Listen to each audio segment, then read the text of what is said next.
This was one of the most popular spots for senior motor industry executives last year. As the sales figures rolled in, they'd come down and practice their swallow diving, usually when the tide was out. Everybody knows the car market was down 21%, but some manufacturers did even worse than that. Porsche were down 40%, Jaguar sales were nearly halved. And the problem for these motoring minnows is they can't afford to invest their way out of trouble. They can't afford the $1 billion or so that it takes these days to design and develop an all-new car.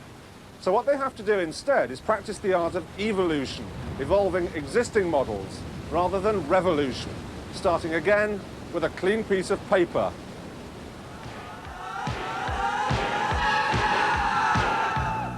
Every decade has its fashion accessories, and with the passing of the 80s, we can wave goodbye to all sorts of things. We can wave goodbye, for instance, to Ray-Ban sunglasses, to filofaxes, to electronic personal organisers. We can say goodbye to stripy shirts. We can even say goodbye to the mobile phone. But we can also say goodbye to the yuppie's most prized accoutrement, the Porsche 944. Except this isn't a 944. This is what Porsche is calling the all-new 968. But that's stretching things a little bit, because apart from those 928 style headlamps, you have to admit, it does look just like a 944. At the back, there's another minor styling change and a new lowered boot floor, so that you can now get inside a kite and a briefcase.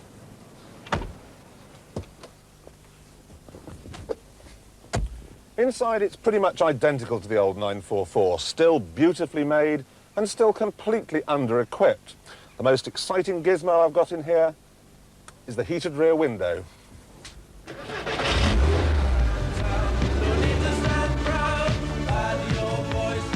Like the 944 before it, the 968 uses a 16-valve, 3-litre engine.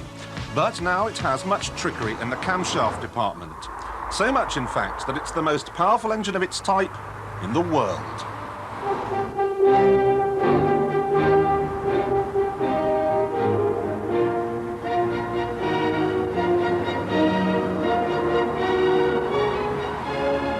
Top speed is 156 miles an hour, and it'll haul itself from 0 to 60 in 6.5 seconds. But thanks to the new 6-speed gearbox, it will do, get this, more than 30 mpg. More amazing still, Porsche say that in a smoggy city like Los Angeles or Athens, the fumes coming out of the exhaust are actually cleaner than the air going in through the engine. Yes, and I'm a hobgoblin. Now, in the days of the old 944, people wanting to get on the Porsche ladder could choose between the soggy S2 or the hard-charging turbo. Well, as the 968 has such a welly full of clout, there's no need for a turbo, so the only choice you get is with the suspension. In this one, which is running on ultra-wide tyres and has a sports setup, every bumpy road leads inexorably to the osteopath. The joy of a car like this is that it combines Wagnerian Germanic build quality with more practicality than you might think. Remember, at the end of the day, it is a hatchback.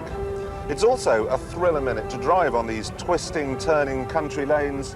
It's absolutely sensational. I think if my colleague Tiffany Dell were to thump this round a racetrack, he'd emerge wearing a grin the size of Cheshire.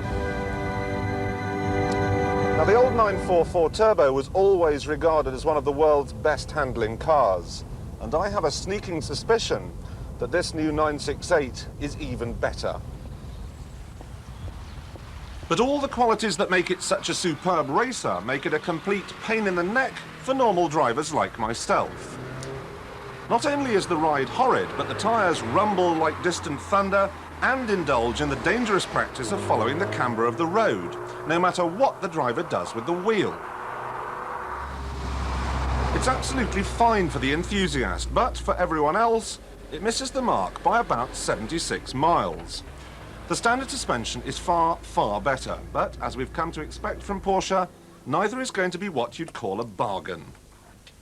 I have it on very good authority that when this car is launched in May, it's going to cost £40,000.